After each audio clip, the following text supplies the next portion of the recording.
Assalamualaikum warahmatullahi wabarakatuh, anak-anak sekalian. Selamat berjumpa kembali di materi pelajaran geografi. Mudah-mudahan anak-anak sekalian selalu diberi kesehatan dan diberi kemudahan untuk belajar. Materi kita saat ini adalah pola keruangan desa dan kota. Mari kita simak materinya. Geografi desa dan kota.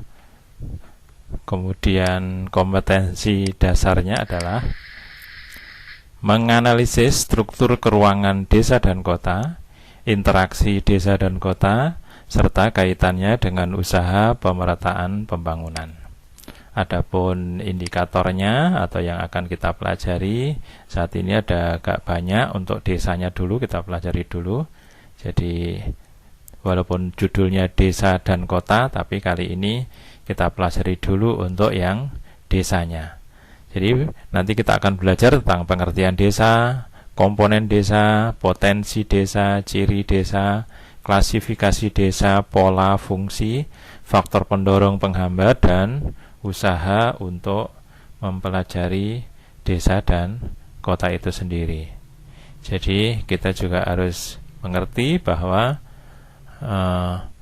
desa ini adalah hal yang memang sangat banyak yang harus kita pelajari.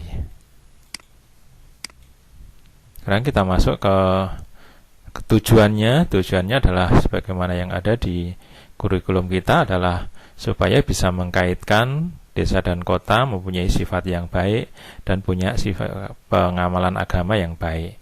Adapun manfaatnya adalah dengan mengerti desa dan kota nanti ikut berperan dalam pembangunan desa dan kota tersebut. Sekarang coba kalau kita misalkan ke desa atau bayangkan tentang desa, apa saja toh yang kita bayangkan tentang desa? Misalnya satu kata gitu ya, satu kata untuk desa. Nah ini mungkin mewakili, walaupun kamu mempunyai banyak kata-kata yang mungkin bisa kamu sampaikan di dalam desa itu sendiri. Yang pertama, desa itu indah. Ya memang di desa banyak keindahan yang masih alami. Desa itu tenang. Desa itu damai, polos, jujur. Desa itu apa adanya gitu ya, misalnya begitu. Kemudian desa itu menunjukkan kesederhanaan. Di sana ada keuletan, ada ketangguhan, ada keakraban, ada perjuangan, ada kesabaran, ada persahabatan, ada ketulusan. Jadi di desa memang kompleks sekali yang alamnya indah, tapi kemudian juga sikap penduduknya itu juga sangat indah sekali kalau disampaikan. Misalnya sederhana, ya sangat sederhana hidupnya, biasanya hanya cukup, jadi mereka bahagia dengan cukup kebutuhan pokok saja gitu ya, sederhana. Tapi juga mereka tangguh. Space-nya yang keras atau morfologinya yang keras, mereka bisa menaklukkan gitu.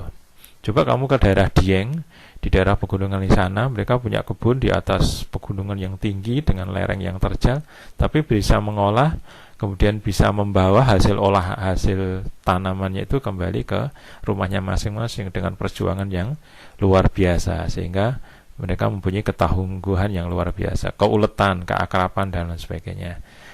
Tetapi juga desa itu ada sisi yang mungkin kita anggap kalau tidak jelek, ada kurang baik gitu ya, ada kebaiknya. Jadi di desa mungkin secara materi ada kekurangannya.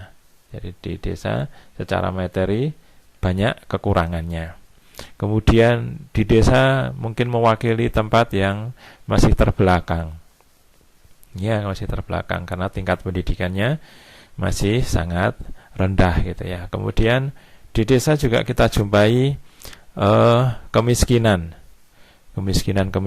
yang ya dari sisi materi mungkin dibandingkan dengan kota sangat jauh gitu ya. Kemudian di desa mungkin ada ketertinggalan dalam berbagai hal, teknologi dan lain sebagainya. Juga ada kebodohan, itu maksudnya mungkin sifat jumut gitu ya, sifat apa adanya, sifat menolak kepada hal-hal yang di luar dia. Itu tentang ilustrasi desa di dalam pandangan secara umum. Kita lanjutkan ke pengertian desa. Tokoh geografi kita, Profesor Dr. Bintarto, guru besar geografi UGM, menyebutkan bahwa desa itu merupakan perwujudan geografis. Di sini ada kata perwujudan geografis, sosial, ekonomi, politik, serta kultural yang terdapat di suatu daerah dalam hubungannya dan pengaruhnya secara timbal balik dengan daerah lain. Jadi menurut Bintarto, desa itu bukan merupakan satu tempat yang mati gitu, tapi ternyata desa itu diwujudkan dengan bagaimana alam itu berpengaruh terhadap manusianya, kemudian manusianya itu terpengaruhan dia terhadap alam, sehingga dengan kalimat perwujudan geografis gitu ya. Nanti sosial, ekonomi, politik pasti akan juga mengikutinya. Nah, contohnya apa perwujudan geografis itu? Jadi misalnya kalau seseorang hidup di daerah pantai dekat laut, maka kehidupannya itu akan mewujudkan geografisnya sebuah pantai, sehingga dia akan bermata pencaharian sebagai nelayan. Kemudian rumahnya juga akan mengikuti supaya tahan terhadap angin dan panas yang ada di sana. Tanamannya yang ditanam juga mengikuti daerah pantai itu. Misalnya bagusnya adalah tanaman kelapa dan lain sebagainya. Kebalikannya juga misalnya orang-orang yang ada di daerah pegunungan. Sekumpulan manusia atau penduduk yang di daerah pegunungan, dia akan mewujudkan geografis gunung itu, pegunungan itu. Dia akan bercocok tanam, menyesuaikan dengan alamnya. Dia mengikuti membuat rumah disesuaikan dengan kondisi iklim di daerah pegunungan itu. Jadi kalau iklimnya dingin, maka dia akan membuat rumah yang rapat, pendek saja gitu ya. Kemudian pakaiannya juga akan mengikuti. Daerah yang terjal, transportasinya juga akan mengikuti. Itu yang dimaksud dengan perwujudan geografis. Jadi di mana tahapan di mana manusia atau penduduknya itu menyesuaikan dengan alam, hidup selaras dengan alam, mewujudkan kondisi alamnya, dan dia hidup di situ secara berkesinambungan. Itu pengertian menurut Bintarto. Lain lagi pendapatnya Paul Halandis. Ini yang biasanya umum. Jadi beliau berpendapat bahwa yang namanya desa itu wilayah yang penduduknya kurang dari 2.500 jiwa. Dengan ciri-ciri 3 hal yang sangat penting menurut beliau. Yang pertama adalah mempunyai pergaulan hidup yang saling mengenal. Jadi orang desa itu satu sama lain saling mengenal, luar maupun dalamnya, tidak hanya sekedar si A pekerjaannya ini, memang pekerjaannya di sana petani gitu ya, tetapi putranya berapa, kemudian saudaranya apa, di rumah ada apa, semuanya saling mengenal. Jadi kalau kamu datang ke sebuah desa, tanya seseorang, pasti mereka akan saling mengenal. Ini mungkin beda dengan yang di kota. Jadi datang ke sana kemudian tanya, Pak ini rumahnya mana? Karena mereka hidupnya, pergaulannya saling mengenal, maka mereka juga akan mengetahui, oh di sana Pak, di sana, di sana, di sana gitu. Rumahnya ini, catnya apa gitu. Di halamannya tumbuh pohon apa, mereka akan sangat kenal sekali gitu ya. Kemudian ciri yang kedua adalah adanya ikatan perasaan yang sama tentang kebiasaan. Jadi kebiasaan mereka hampir sama, maka kegiatan-kegiatan secara kolosal mereka itu hampir sama. Jadi kalau waktunya tanam padi semuanya, waktunya nanti panen semuanya gitu ya, walaupun tidak semuanya, sebagian besar begitu. Kalau nanti mereka punya kerja, mempunyai waktu-waktu tertentu, mempunyai ikatan perasaan yang sama. Kemudian juga selain itu, kalau ada yang sakit, ada yang menderita, mereka juga mempunyai ikatan yang sama. Jadi kalau ada tetangganya yang kena musibah, mereka akan sama-sama, karena perasaannya sama gitu ya, akan sama-sama memikulnya. jadi perasaan sama. Jadi misalnya ada sebuah keluarga pergi ke tempat saudaranya, kemudian di situ di rumahnya itu meninggalkan jemuran, kemudian waktu hujan, karena mempunyai ikatan perasaan yang sama, secara sukarela pasti akan mengambil jemuran itu untuk menyelamatkan dari hujan gitu ya. Kemudian ciri yang ketiga adalah bersifat agraris dan dipengaruhi oleh faktor alam seperti iklim, topografi, dan sumber daya. Ini biasa. Jadi ciri yang ketiga ini biasa. Jadi Paul Halandis menyebutkan bahwa orang desa itu saling mengenal, mempunyai perasaan yang sama, dan hidupnya adalah agraris.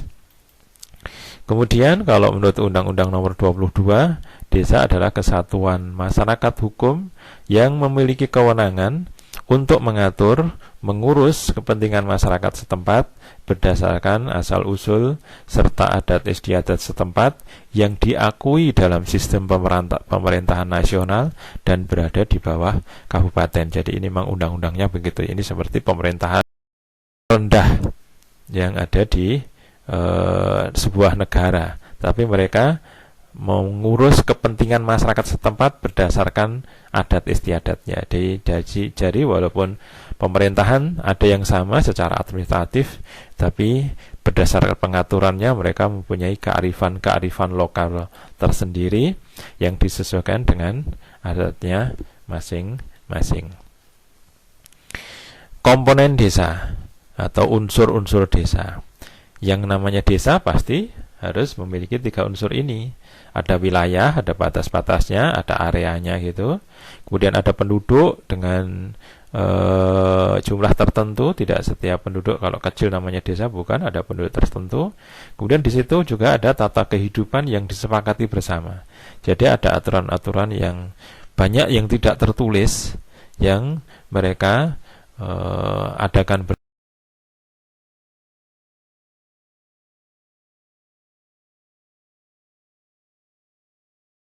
Itu komponen desanya.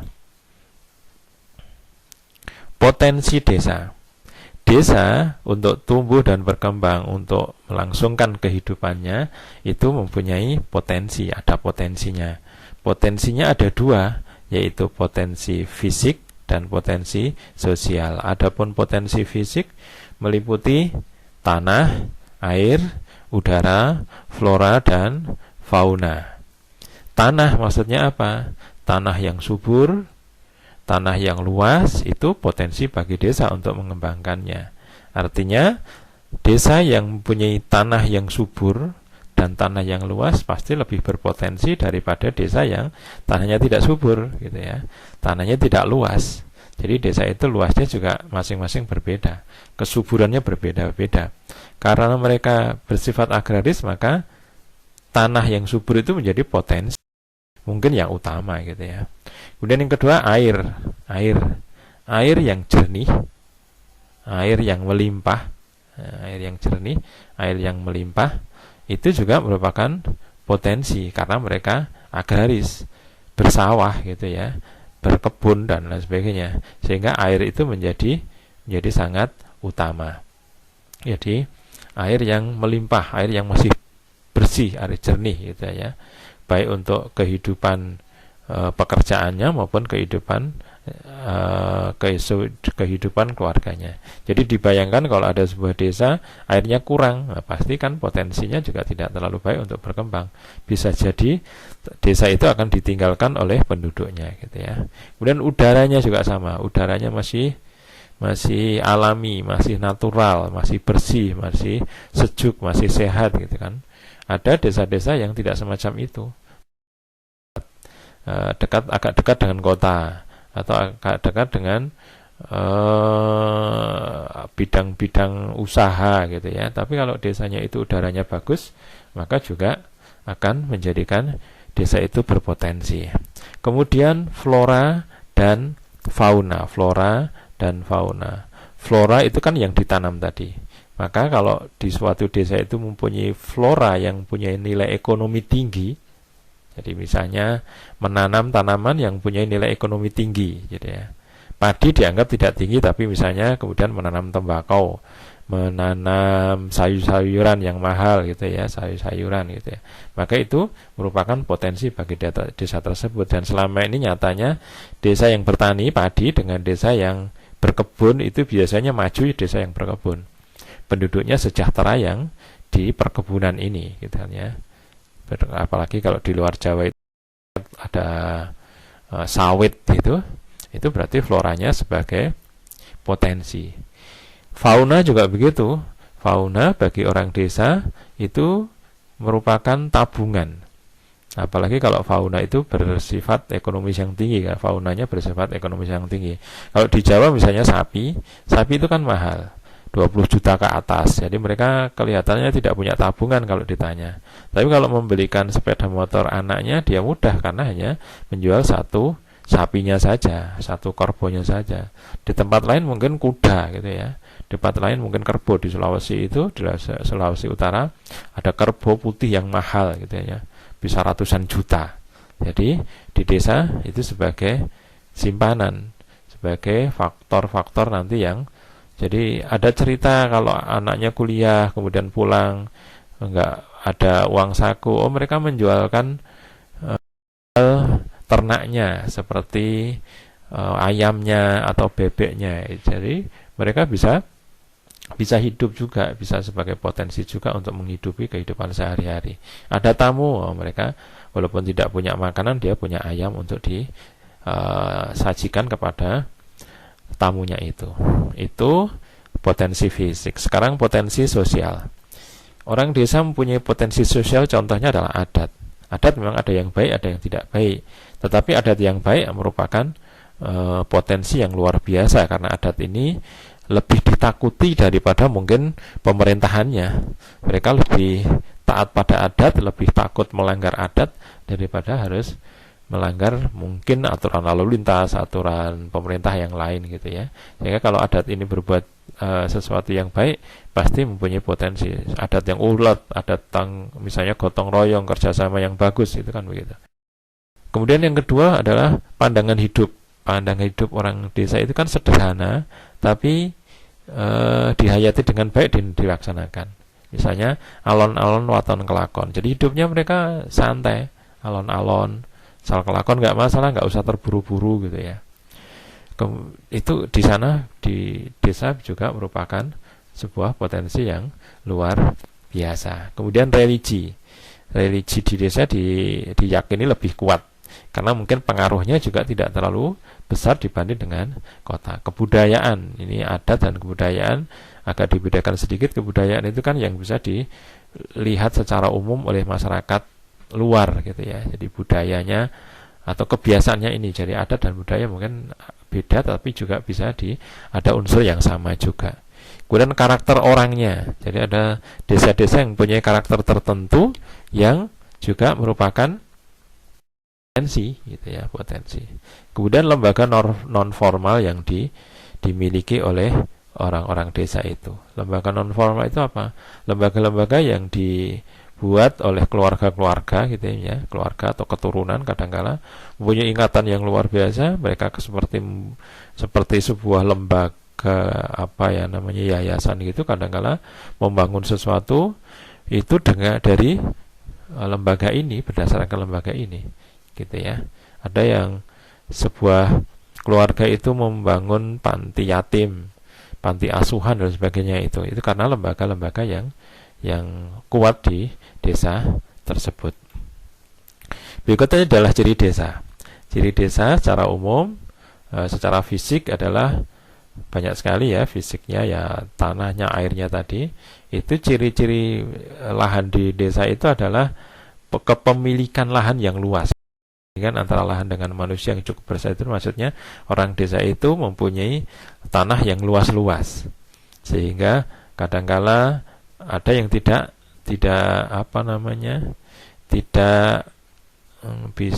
bisa menggarap, terbengkalai gitu ya. Kemudian yang kedua adalah lapangan pekerjaannya dominan di bidang agraris, sudah biasa sebagai petani seperti tadi, karena memang mereka mewujudkan dari alamnya. Kemudian hubungan antar warga sangat erat sebagaimana tadi Paul Halandis. sangat erat mereka, sangat akrab sekali. Kemudian sifat masyarakat saling memegang teguh tradisi yang berlaku seperti di ciri tadi, tetapi juga ada pendidikan yang masih rendah, kesehatan yang masih rendah, dan penghasilan juga yang masih rendah. Kemudian ada religi yang kuat, adat norma yang kuat, dan masih banyak lagi seperti misalnya Gemeinschaft gitu ya, royong dan sebagainya. Itu kan ciri-ciri masyarakat desa. Berikutnya adalah klasifikasi desa.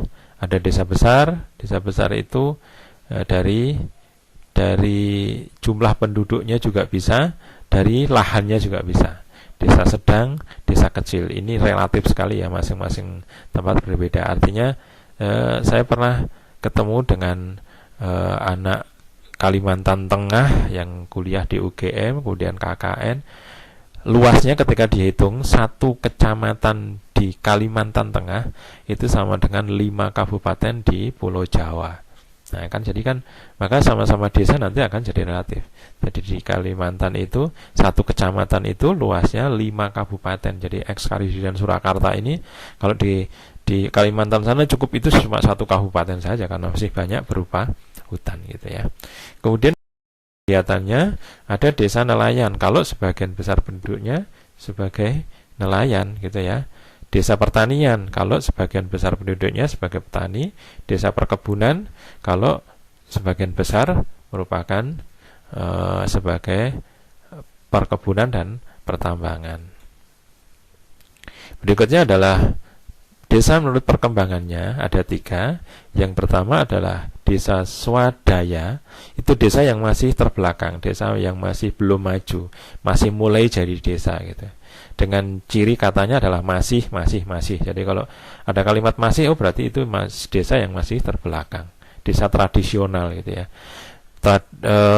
Sarananya masih minim, penduduknya masih ekonominya rendah dan lain sebagainya. Jadi masih gitu. Kemudian kalau sudah mulai berkembang, namanya desa swakarya. Desa swakarya itu desa yang sudah mulai berkembang. Sedangkan desa yang sudah maju namanya adalah desa swasembada, di mana kebutuhannya sudah mulai bisa dicukupi dengan baik gitu ya.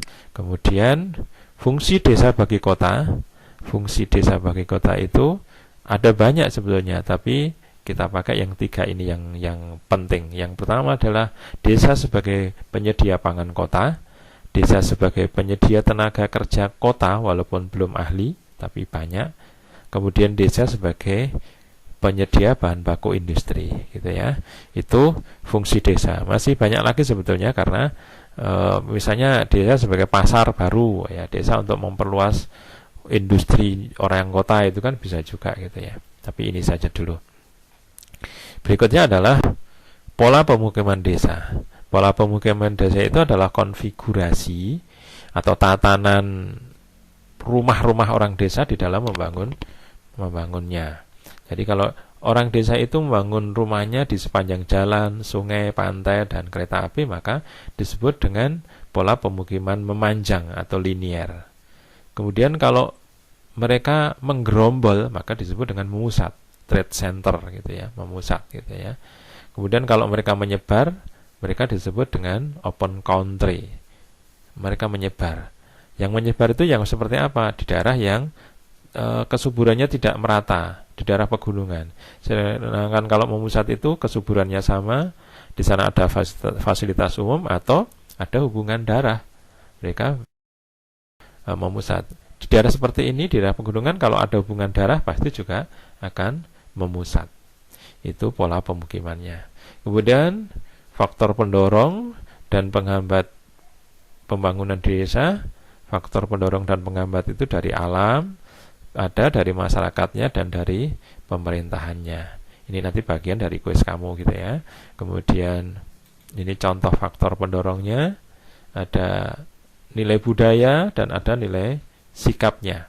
Jadi nilai budaya berorientasi pada kemampuan sendiri, berorientasi pada usaha, sikap toleransi. Kemudian penilaian tinggi terhadap kerjasama, misalnya di sini, ini merupakan sebuah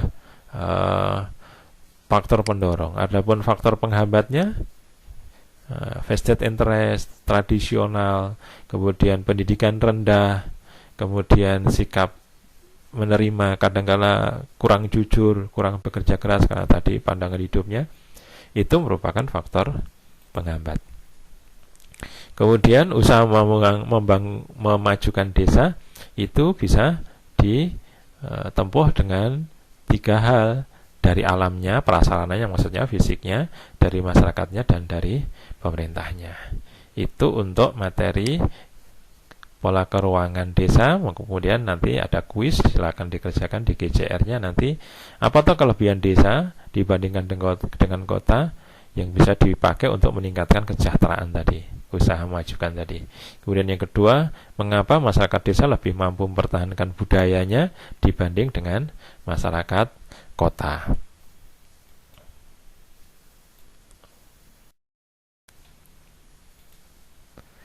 Anak-anak, kita lanjutkan dengan pola keruangan kota. Tadi kita sudah bicarakan dengan panjang lebar tentang desa, sekarang kita bicarakan tentang kota gitu ya. Sama saja sekarang, apa tuh gambaran kota secara umum, tapi sebelumnya kita sampaikan dulu KD-nya, kompetensi dasarnya, sama seperti tadi, menganalisa struktur keruangan desa dan kota, interaksi desa kota, serta kaitannya dengan usaha pemerataan pembangunan. Kemudian yang dipelajari adalah pengertian, masalah, klasifikasi, dan struktur keruangan kota. Kemudian gambaran kota secara umum, kata-katanya adalah mungkin maju, teratur, modern, gitu ya, rasional, sukses, efisien, dan efektif gitu. Kemudian on time, jadi orang kota itu katanya on time gitu. Tapi juga yang mungkin dianggap tidak terlalu tidak terlalu bagus adalah keras. Di kota itu harus sifatnya keras, kejam gitu ya, kadang-kala kejam itu maksudnya tegas gitu, individualis, intoleran, kerja keras, persaingan yang tinggi dan visioner. Kemudian ada yang acuh, egois, dan cuek gitu. Itu mungkin gambaran secara umum antara sisi baik dan sisi tidak baiknya kota. Nah, kemudian pengertian kota kita juga pakai Bintarto karena ini adalah tokoh geografi. Kalau desa tadi perwujudan geografis, perhatikan di sini. Kalau kota adalah kesatuan jaringan kehidupan manusia yang ditandai dengan penduduk yang tinggi, diwarnai dengan strata sosial ekonomi yang heterogen dan coraknya materialistis. Ini saja sudah cukup. Jadi di sini ada jaringan kesatuan kehidupan, kesatuan jaringan kehidupan. Artinya kota itu bukan tempatnya yang kota, tapi kehidupan kota itu sendiri adalah hidupnya itu seperti membentuk jaringan. Dia bisa hidup dengan survive dengan baik kalau bentukan jaringannya bagus, jaringan kehidupan dia, linknya dia itu bagus gitu. Karena di desa, di kota, semua kebutuhan itu tidak bisa direct, tidak bisa langsung seperti di desa. Mau makan langsung ke sawah atau ke kebun langsung bisa makan. Kalau di kota tidak bisa begitu, harus membentuk jaringan. Kalau jaringannya bagus, dia akan sejahtera gitu ya. Maka diwarnai dengan strata sosial ekonomi yang heterogen dan materialistis. Memang karena di kota ini jaringan kehidupan itu menjadi agak materialistis, kebersamaannya berkurang gitu. Kemudian kalau menurut Max Weber, kota adalah tempat yang penghuninya dapat memenuhi sebagian besar ekonominya di pasar lokal. Artinya pasar kota itu sendiri gitu. Jadi kota itu sudah memenuhi kebutuhannya, nggak usah ke mana-mana, semua kebutuhan bisa terpenuhi, maka itu disebut dengan kota. Kemudian Grunfeld menyebutkan kota adalah pemukiman yang kepadatan penduduknya lebih tinggi daripada kepadatan penduduk nasional bersifat agraris serta menggunakan lahan yang beraneka ragam. Kemudian ada gedung yang berdekatan. Adapun cirinya secara ciri fisik, di kota ada sarana ekonomi seperti pasar dan supermarket serta yang lain gitu ya. Sarana-sarana ekonomi pasti karena memang tadi materialistis ekonomis gitu ya. Maka yang paling ada tempat parkir, tempat rekreasi dan olahraga, ada alun-alun, gedung-gedung pemerintahan dan perpustakaan gitu yang tidak ada di desa. Kemudian secara sosial banyak sekali. Masyarakatnya heterogen, bersifat individualis dan materialistis. Individualis kita sudah ngerti, materialistis kita sudah ngerti. Kemudian mata pencahariannya di bidang non-agraris. Kehidupannya bersifat Gesellschaft, hubungan yang ada hubungannya dengan kepentingan gitu ya. Kekerabatan mulai pudar. Jadi di kota itu kekerabatannya kadang-kala pudar karena kesibukannya kerjanya. Dia berangkat pagi, pulang malam gitu ya. Kemudian terjadi kesenjangan sosial. Yang kaya makin kaya, yang miskin makin miskin gitu. Walaupun tidak serta-merta seperti itu ya. Artinya karena usahanya ada di sebelah gedung tinggi yang mewah mungkin ada gubuk reot gitu ya. Karena mungkin yang gubuk reot itu tidak mampu mengikuti perkembangan gaya kotanya sehingga mereka semakin miskin tadi. Kemudian norma agama dianggap tidak terlalu ketat karena kebutuhan gitu ya dan karena waktu.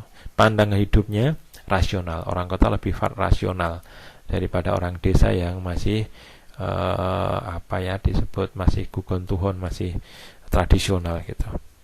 Kemudian menerapkan sifat segregasi keruangan. Jadi ada pemisahan-pemisahan kompleks. Oh, di sini ini perumahan dosen, perumahan dokter, perumahan pengusaha apa gitu kan ya, bank opo gitu ya. Di Solo itu ada perumahan Bank BPD misalnya, Bank BRI, ada perumahan Rumah Sakit Muwardi, perumahan dosen gitu. Itu contohnya di kota seperti tidak akan kita dapati yang semacam itu. Berikutnya adalah berdasarkan jumlah penduduk, maka kota diklasifikasikan menjadi, kalau kota itu megapolitan, itu namanya penduduknya di atas 5 juta. Ini membacanya dari bawah ya. Kota kecil itu kalau penduduknya antara 20.000 sampai 100.000. Kota sedang itu sampai setengah juta. Kemudian kota besar itu sampai 1 juta. Kalau sudah metropolitan itu antara 1 sampai 5 juta. Kemudian kalau megapolitan di atas 5 juta. Walaupun juga yang di atas 5 juta ini disebut juga metropolitan gitu ya. Itu berdasarkan penduduknya. Sekarang berdasarkan perkembangannya. Jadi secara perkembangan kota itu ada 6 ini. Kota yang pada tahap eopolis, itu artinya desa yang jadi kota, maka disebut dengan eopolis. Jadi fisiknya desa, kehidupannya kota. Jadi desa bercirikan kota, itu eopolis. Sebaliknya kalau kota itu memang dibangun sebuah kota, tapi penduduknya dari daerah sekitar, maka letaknya di kota, tapi kehidupannya masih kayak agraris, bukan pekerjaannya ya, kehidupannya agraris. Maka tingkat yang semacam itu, perkembangan yang semacam itu disebut dengan perkembangan kota polis. Sedangkan kalau metropolis, kehidupannya sudah tidak ada yang agraris, semuanya ke sektor industri. Kalau megapolis itu adalah deretan kota-kota metropolis. Jadi kota metropolis ini dijejer-jejer gitu. Di negara-negara maju ada kota-kota megalopolis. Jadi misalnya dari Tokyo sampai Hiroshima, Nagasaki itu kota-kota besar semuanya, 425 km gitu. Juga dari utara ke selatan itu juga ada kota-kota yang maju semuanya, berjajar-jajar. Itu namanya kota megalopolis. Kemudian kota Trianopolis atau tahap Trianopolis adalah kota yang sudah dipenuhi dengan kerawanan sosial seperti kemacetan lalu lintas, kemudian kriminalitas yang tinggi gitu. Jadi sudah ada kejenuhan di sana.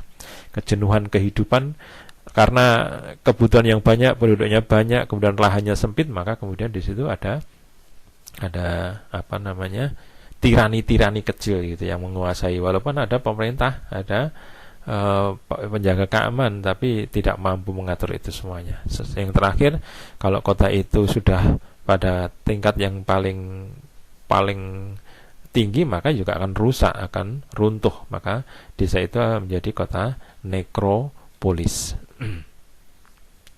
Berdasarkan fungsi sejarah atau kegiatannya, sebagai pusat produksi, artinya kota-kota industri misalnya gitu ya, atau kota sebagai pusat perdagangan, artinya sejarahnya dulu kota itu sebagai pabrik-pabrik penghasil-penghasil tertentu, maka itu disebut dengan kota industri. Kemudian kalau berdasarkan perkembangannya dulu, kota itu sebagai pusat perdagangan sejak dulu, sejak awal di kota-kota pelabuhan-pelabuhan gitu ya.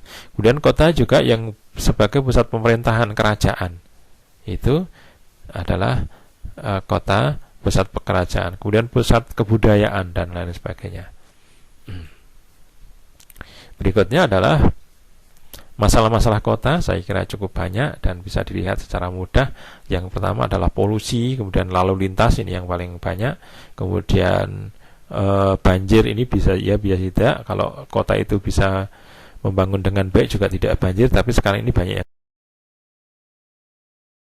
juga biasanya bisa diatasi dengan sistem keamanan yang sekarang serba digital gitu ya. Kemudian struktur pola keruangan kota. Kota itu strukturnya atau pengaturannya itu kalau di Amerika, di Eropa Barat itu diatur pengaturannya seperti ini. Yang pertama adalah teorinya Ernest W. Burgess gitu ya. Dia mengatakan bahwa atau dia punya teori bahwa kota itu harusnya diatur seperti lapisan-lapisan seperti ini, konsentris seperti ini, lapisan.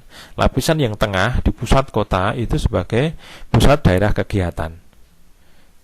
DPK, daerah pusat kegiatan gitu. Kemudian di sekelilingnya nanti adalah daerah manufaktur, bisa dilihat di sini, daerah manufaktur, grosir, transisi gitu ya. Jadi pusat kegiatannya, pabrik-pabriknya di tengah, ini pusat-pusat kantornya gitu barangkali. Kemudian di lapisan ketiga ini adalah daerah untuk pemukiman kelas rendah, karyawan-karyawannya yang rendah. Di lapisan berikutnya, lapisan keempat adalah kelas tinggi, kelas rendah, kelas sedang maksud saya, pemukiman kelas sedang, kabak-kabak, mandor dan sebagainya itu. Kemudian bos-bosnya, pengusahanya itu ada di lapisan di pinggir-pinggir kota. Teori ini dikembangkan pertama kali di Los Angeles gitu ya, dan menjadi bagus karena ketika pabrik di pusat kota, kemudian kantor, karyawannya dekat, itu tidak banyak timbul masalah tentang kemacetan.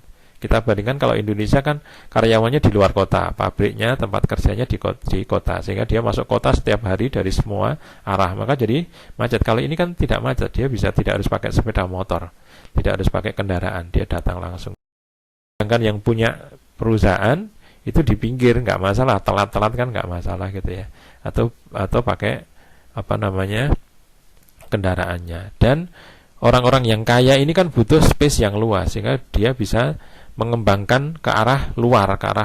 Biasanya di sini kan desa, di sekelilingnya ini kan desa, sehingga kalau mereka butuh tanah yang luas untuk membangun bangunan, mereka tidak akan menyempitkan kota seperti di kota-kota kita. Ini polanya. Maka kota ini mengatasi kemacetan, mengatasi lahan dan lain sebagainya. Berikutnya adalah teori sektoral. Teori sektoral itu 1, 2, 3-nya sama, cuma dibuat sektor-sektor. Oh, ini sektor itu bagian ya. Ini kawasan pendidikan, kawasan industri, ini kawasan pasar dan sebagainya. Tapi masih sama tadi. 1, 2, 3 sampai 5 sama. Pusat kegiatan, peralihan sampai pemukiman kelas tinggi. Nah, kemudian yang ketiga adalah inti ganda. Jadi gabungan antara konsentris dan sektoral, disampaikan oleh Harris dan Ullman. 1, 2, 3-nya berupa gambar ini. Jadi yang pertama adalah pusat kegiatan yang masih sama, jadi di tengah kota, tidak dalam bentuk lapisan tapi kotak gitu ya. Kemudian sebelahnya ada manufaktur di nomor 2 ini. Kemudian pemukiman kelas rendah itu di bagian pinggir kiri ya, ini pinggir kiri ini. Jadi dibuat jadi tidak lapisan tapi tidak sektoral juga, tapi dibuat inti ganda gitu ya. Inti ganda itu apa ya? Potensi gitu ya, potensi yang ada. Nah, kemudian berikutnya ini kelas menengah ya, orang-orang kayanya ada di pinggir sebelah luar kota. Kemudian ada teori yang lain adalah teori konsektoral, artinya konsentris dan sektoral tipe Eropa. Jadi hampir sama seperti konsentris dan sektoral, jadi dibuat palang-palang begini. Gitu ya. Berikutnya konsektoral tipe Amerika. Ya, jadi kalau tadi di sana langsung di tipe Amerika itu bedanya ini digabung-gabungkan gitu. Digabungkan dengan saling mendekatnya. Tapi 1, 2, 3-nya sama, hampir sama. Kemudian ada teori poros, tata kota yang dibuat poros, jadi di situ ada pusat kegiatan, biasanya jalan, kemudian dia akan dikembangkan berdasarkan jalan-jalan itu. Jadi poros itu dari berbagai kota dibuat jalan menuju ke arah situ, kemudian di situ sebagai tempat seperti pertemuan jalan, kemudian di situ dibuat kota gitu ya. Kemudian yang terakhir adalah teori historis. Jadi kota ini 1, 2, 3-nya kayak konsentris, tapi historisnya dulu seperti apa? Karena pusat tadi kan ada kota sebagai pusat kebudayaan, pusat pemerintahan dan lain-lain gitu ya. Maka kota itu akan dibangun berdasarkan sejarahnya dulu, sejarahnya seperti apa gitu. Itu baik, kemungkinannya itu kemudian nanti ada kuis di GCR yang harus kamu jawab gitu ya. Kemudian kamu kerjakan juga di sana di Google Classroom-nya gitu ya. Yang pertama, menurut kamu apa langkah-langkah yang bisa diambil untuk mengurangi kemacetan di kota? Yang kedua, apa yang harus kamu lakukan apabila kota sudah mengalami penuh maksimal, untuk bagaimana usaha untuk memperlambatnya.